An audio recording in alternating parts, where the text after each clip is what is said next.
Hello viewers, আসসালামু আলাইকুম। সবাইকে শুভেচ্ছা কনক কুটিরে। আশা করি সবাই ভালো আছেন। ভিউয়ার্স, এখন আমি ময়দার একটা খুবই মজার হালুয়া করে দেখাবো। এটা করতে আমাদের লাগবে 1 কাপ ময়দা। চিনিটা 1 কাপের কিছুটা কম, 1.5 কাপ বলা যায়। 1 কাপও দেওয়া যাবে, বেশি মিষ্টি খেতে চাইলে 1 কাপ পর্যন্ত দেওয়া যাবে। আমি আজ শুধু তেল দিয়ে করব, ঘি তেল দুটো মিলিয়ে করা যায়, আবার ঘি দিয়েও করা যাবে। এখানে আমি রান্নার তেলটা নিয়েছি 4 ভাগের 1 কাপ। এলাচটা গুঁড়ো নিয়েছি আমি, এলাচ গুঁড়া করা হাফ চা চামচ। লবণটা 4 ভাগের 1 চা চামচ, হাফ চা চামচের হাফ পরিমাণ। এখানে তেজপাতা নিয়েছি আমি, দুটো তেজপাতা হবে, 2 বা 3টা। আর নিয়েছি আমি কাজু বাদামটা, এটা আমি একটু ভেজে নেব। তো চলুন ভিউয়ার্স, আমরা হালুয়াটা করে নেই। প্যানটা গরম হয়ে গেছে, আমি তেলটা দিয়ে দিচ্ছি।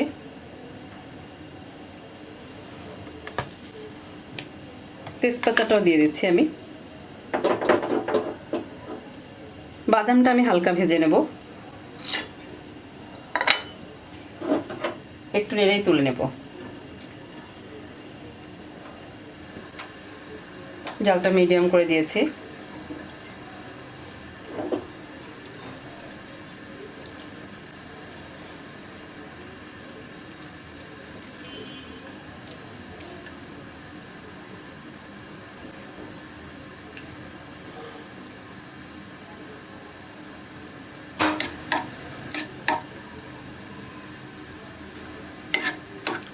বাদামটা হালকা একটু কালার আসলেই তুলে নেব।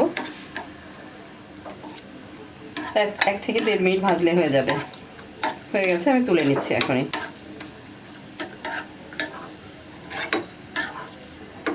এবার আমি ময়দাটা দিয়ে কিছুক্ষণ ভাজবো।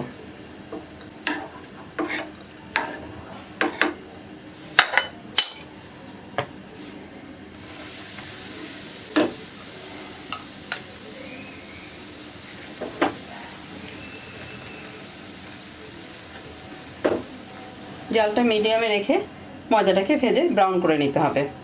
ভাজা ভাজা একটা সুন্দর স্মেল বের হলেই বাকি উপকরণগুলো আমি দিয়ে নেব।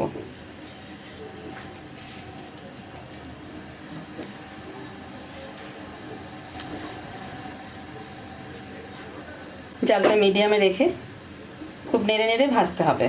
হালকা ব্রাউন কালার হয়ে গেলে বাকি উপকরণগুলো দিয়ে জাল করে নেব।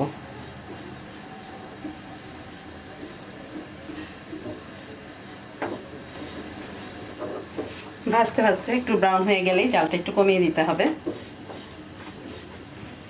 প্রায় 5 থেকে 6 মিনিট ভাজা লাগে। দেখা যাচ্ছে নিচের দিকটা ব্রাউন হয়ে গেছে অনেকগুলো ময়দায়।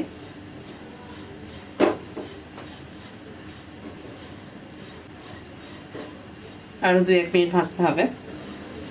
জালটা এখন আমি মিডিয়াম লোতে করে দিয়েছি।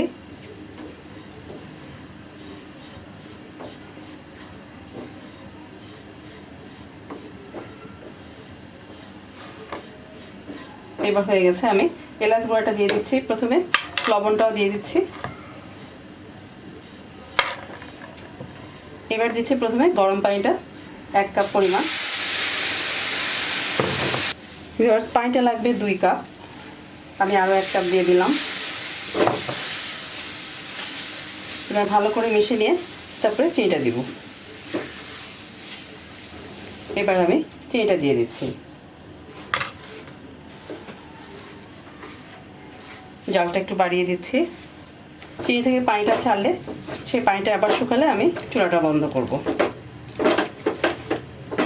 ভালো করে মিলিয়ে দিতে হবে।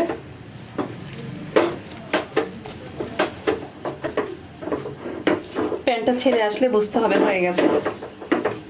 তেজপাতাটা তুলে নিতে হবে।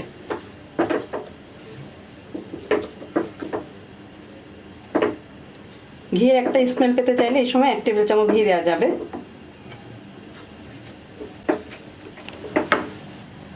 সুন্দর স্মেলের জন্য ঘি দিয়ে দিচ্ছি 1 টেবিল চামচ।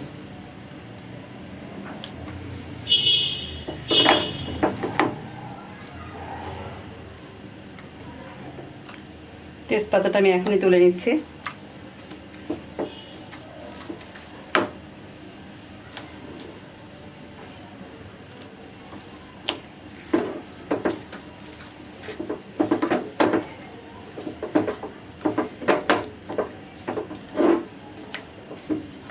হয়ে গেছে, এবার আমি চুলাটা বন্ধ করে দিচ্ছি। কিছুটা ঠান্ডা হওয়ার পর আমি এই চপিং বোর্ডে ঢেলে দিচ্ছি। এবার চারিদিক থেকে এভাবে একটু চেপে দিয়ে বেলে নেব আমি, তারপরে বরফি কেটে নেব। ঢেলে নেওয়ার পর গরম অবস্থায় একটু বেলে নিতে হবে। বেলে সমান করে দিয়ে এভাবে ছুরি দিয়ে সাইডটাও সমান করে দিতে হবে।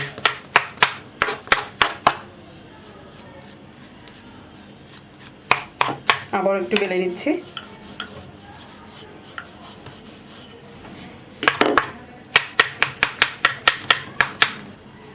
এবার আমি সাইড থেকে একটু সমান করে নিচ্ছি,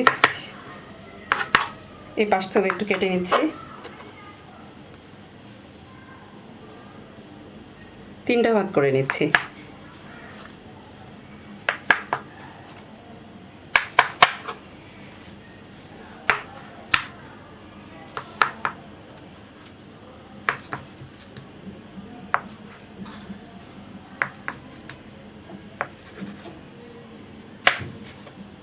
এবার আমি উপরে বাদামটা দিয়ে দিচ্ছি, ভাজা বাদামটা।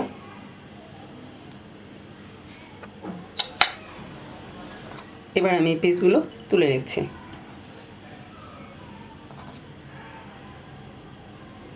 ভিউয়ার্স, ময়দার হালুয়ার এই রেসিপিটা যদি ভালো লেগে থাকে তাহলে লাইক, কমেন্ট, শেয়ার সহ আমার চ্যানেলটি সাবস্ক্রাইব করার অনুরোধ থাকলো। পাশে থাকা বেল বাটনটিও ক্লিক করে রাখবেন, তাহলে আমার নতুন নতুন ভিডিওর নোটিফিকেশন পেয়ে যাবেন। আবারও হাজির হব নতুন কোনো ভিডিও নিয়ে। সবাই ভালো থাকবেন। আজ এখানে বিদায় নিচ্ছি। আল্লাহ হাফেজ।